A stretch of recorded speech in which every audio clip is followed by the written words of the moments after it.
segala yang datang dari Allah itu tidak mungkin buruk. Tidak mungkin.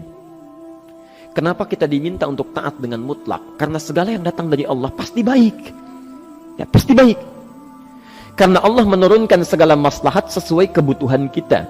Cuma manusia kadang-kadang, menginginkan sesuatu dengan pikiran pendeknya yang bukan kebutuhannya. Al-Baqarah 216. Agak pelan-pelan kita ya.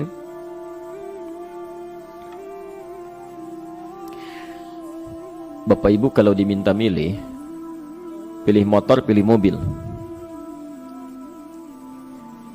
Apa? Pilih motor, pilih mobil. Kalau sebagai manusia biasa pilih motor, keterlaluan itu. Umumnya akan memilih mobil. Akan memilih mobil umumnya. Tapi kadang-kadang kita menginginkan sesuatu yang tinggi, menurut Allah itu bukan kebutuhan kamu. Kebutuhan kamu itu motor. Ya. Keperluan kamu motor. Kalau kamu punya mobil, sulit nantinya. Gangnya sempit, mesti bikin garasi, anggaran bertambah, dipikirin juga. Capek. Sudah, motor saja, terbebas dari banyak kemacetan. Mampu diurai, tidak banyak difikirkan. Pelan-pelan. Turun ayat, Kutiba alaikumul qitalu wa huwa kurhul lakum. Ya. Diwajibkan atas kalian berperang. Dulu orang diminta jihad gelisah, ya. Gelisah. Nah, kalau ada perintah Allah yang melahirkan kegelisahan, ini maknanya. Ya. Tidak harus dalam konteks jihad yang fisik, ya. Jihad, melawan hawa nafsu kita. Jihad melawan pikiran kita. Jihad melawan prasangka buruk kita. Kadang-kadang ada keinginan kita yang kita inginkan menurut Allah itu belum baik untuk kita. Nah, sifat manusia ketika diberikan oleh Allah keputusan yang terbaik, kadang-kadang ada sifat dalam hatinya gejolak, belum bisa menerima. Ya. Ada gejolak di hatinya. Dalam keadaan demikian kata Quran, Kutiba alaikumul qital. Kalau Anda merasakan sesuatu sedang ada gejolak di jiwa, sulit menerima ketetapan Allah, maka perangi perasaan-perasaan buruk itu. Wa huwa kurhul lakum, walaupun itu sulit. Walaupun itu sulit. Jangan berprasangka buruk dulu pada Allah. Ayat yang indahnya, perhatikan kalimatnya. Asa an takrahu syai'an fahuwa khairul lakum. Boleh jadi Anda tidak menyukai sesuatu, di balik itu ada kebaikan-kebaikan besar yang Allah sedang rencanakan. Ya. Karena pikiran kita pendek, maunya sekarang saja. Tapi subhanallah, Allah sangat panjang, tidak ada batasnya. Allah memberikan maslahat sampai kamu meninggal, ini maslahatnya. Kamu berpikir sekarang saja. Wa asa an tuhibbu syai'an wa huwa syarrul lakum. Sedangkan boleh jadi di balik yang kita sukai ada keburukan yang sedang menunggu kita di depan ini, kamu tidak tahu. Ya. Apa logikanya? Wallahu ya'lamu. Allah tahu masa depan yang akan terjadi menimpa kita, wa antum la ta'lamun. Sedangkan kalian tidak bisa membaca masa depan. Ya. Saya punya adik perempuan datang lalu meminta doa. Kak, saya ingin tes katanya. Ya, di salah satu bank. Kemudian sudah pada tahap akhir yang menurut hitung-hitungan manusia dan perkiraannya insya Allah lulus, karena tidak ada alasan apa-apa lagi untuk tidak meluluskan. Baik, bismillah kita berdoa. Tapi doa kita seperti dibimbing oleh Quran, tidak minta dunia saja, ya. Jadi dunia baik, Al-Baqarah 201, Rabbana atina fid dunya wa fil akhirah, ya. Dunia minta baik, akhirat minta baik. Tapi aturan dunia dan akhirat ini jangan disebandingkan, rugi. Dunia itu kecil, ya, akhirat lebih besar. Dunia itu kecil. Makanya diatur di Al-Qasas, ya, ayat 77 sampai 78 itu. Aturannya wabtaghi fima atakallahu daral akhirah wa la tansa nasibaka minad dunya. Minta seluas-luasnya akhirat, tapi dunia jangan berlebihan. Ya. Sekedar mencukupi kebutuhan kita saja. Ya.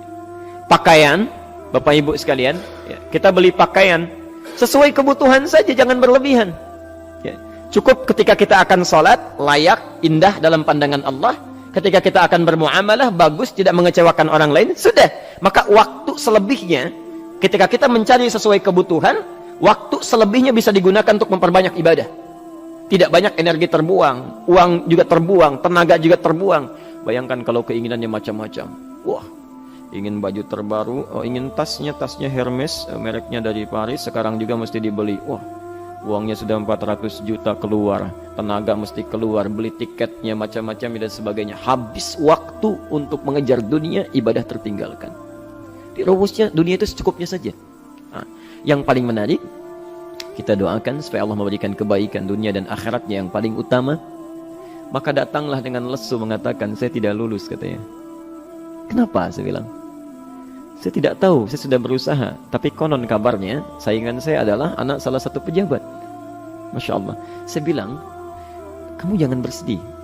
Kamu menginginkan sesuatu dengan pikiran pendek, Allah pasti memberikan yang terbaik yang tidak terlukiskan nanti.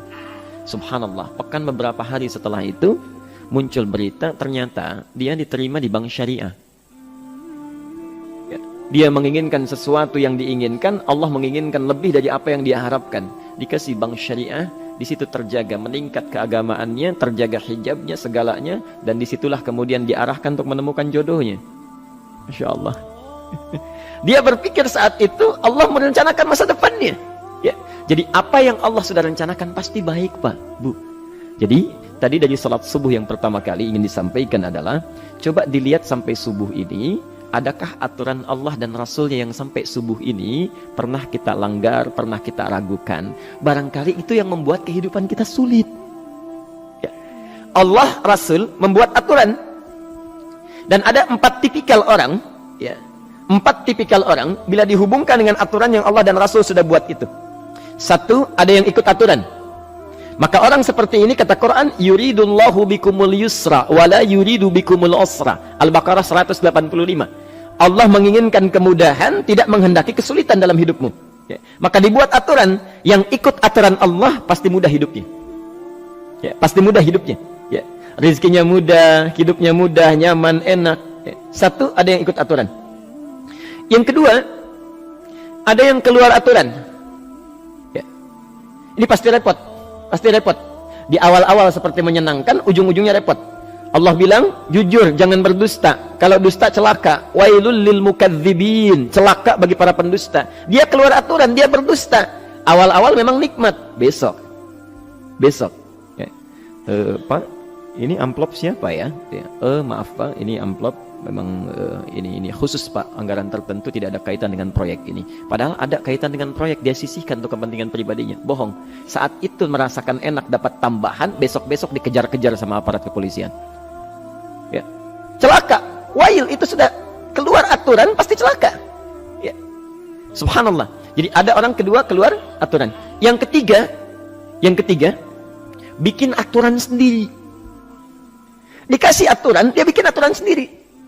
Subhanallah. Kalau sakit dibuat ketentuan. Sakit pertama kalau biasa-biasa saja, ya subhanallah, ikhtiarnya pergi ke dokter. Seorang sahabat datang kepada Rasulullah, "Ya Rasulullah, saya sakit. Tolong doakan saya." Kata Nabi, "Idzhab ila tabib," pergi ke dokter. Ini orang pintar sekali. Kata orang ini, "Ya Rasulullah, Anda kan Nabi Rasul, angkat tangan Anda, Allah kan Maha menyembuhkan. Nanti Allah sembuhkan saya." Cerdas ya? Tapi subhanallah, Nabi harus lebih cerdas, dapat bimbingan dari wahyu. Pergilah ke dokter karena kesembuhan yang telah Allah tetapkan dititipkan di tangan para dokter. Masya Allah, pergi ke dokter. Ya. Itu rumus pertama. Nanti kalau dokter sudah pada hand up, ya, angkat tangan tidak mampu menyembuhkan, itu tandanya Allah ingin langsung menyembuhkan tanpa turut campur makhluk yang ada. Maka kaidahnya akan berubah nanti, ya, dari kaidah biasa kepada kaidah Al-Anbiya ayat 83 sampai 84. Itu aturan yang menyembuhkan langsung dari Allah Subhanahu wa taala. Tapi kalau Anda sakit, perginya ke dokter. Ya. Cuma ada manusia bikin aturan sendiri. Sakit, pergi ke dukun. Ya. Dukun nggak bisa, pergi ke paranormal. Dirinya pun sudah nggak normal. Makanya disebut paranormal karena nggak normal. Ya. Tapi didatangi juga gitu, bikin aturan sendiri. Karena itu jadi lebih sulit hidupnya. Ya. Doa minta pada Allah kan sederhana. Ya. Doa nggak bayar, nggak ada macam-macam, masya Allah, gampang sebetulnya. Ada kekeringan sekarang kan, banyak kekeringan ya, banyak kekeringan. Dikasih rumus, subhanallah, dikasih rumus yang tidak perlu pakai biaya, meluangkan waktu, itu pun berpahala juga. Dunianya dapat, akhiratnya melimpah. Ya. Dikasihlah salat istisqa, masya Allah, tinggal minta, memohon kepada Allah. Salat, mengangkat tangan, mohon pada Allah, subhanallah. Manusia tidak bikin aturan sendiri. Digarami saja. Orang garamin sayur, dia garamin awan. Cari biaya miliaran, terbang pakai pesawat. Kalau Allah tidak berkehendak, ya sudah. Ya. Ayo silahkan, berapa biaya yang mau kamu kumpulkan, tenaga yang kamu kumpulkan, silahkan aja. Ya. Yang ini hujan, bikin kering lagi di sana.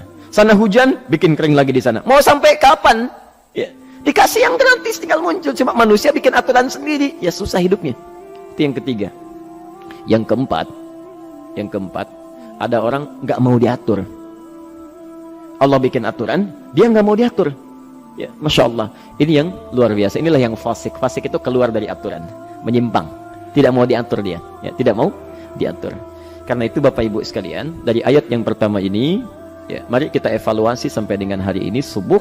Dari ayatnya memang sederhana, singkat, padat, cuma satu ayat. Tapi meminta kita untuk melihat, sudahkah sampai hari ini taat pada Allah dan Rasulnya? Yang kedua, ketaatan kita apakah selalu ragu atau sudah melahirkan keyakinan yang paripurna? Ya. Yang ketiga, pelajari aturan-aturan Allah terkait kehidupan kita. Aturan sholat, aturan muamalah, ya, aturan beraktivitas, aturan berumah tangga. Pelajari itu supaya mendapatkan kemudahan. Biasanya kesulitan didapatkan karena kita belum mengenal aturan Allah dan Rasulnya.